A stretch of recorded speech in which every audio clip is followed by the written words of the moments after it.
Uulan na naman mga bossing. Pero hindi tayo nag-worry dyan kasi may cover yung mga motor natin. So yung cover pala na to mga bossing is yung nabili natin dito lang. Lalagay ko na lang yung link para makita nyo din kung anong klaseng cover yung ginagamit ko para sa motorsiklo ko. So yun yung 3 layers mga bossing. 3 layers na motorcycle cover. And talagang sobrang effective na ito mga boss.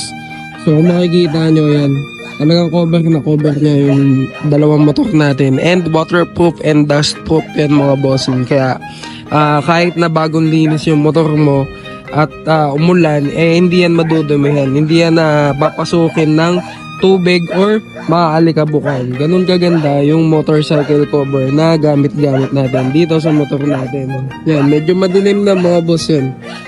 Padilim na mga bossing and alam ko uulan na yan mga boss. Kaya sa mga kagaya ko na street parking din yung pinagpaparkan ng mga motor nila, ay mas maganda na magkaroon kayo ng cover na kagaya na ito mga boss. Yung talagang cover na cover yung motor natin at talagang waterproof at hindi tinatagusan ng tubig. Kaya lang, kung interested kayo, click nyo na yung click here to order sa taas ng pangalan ko.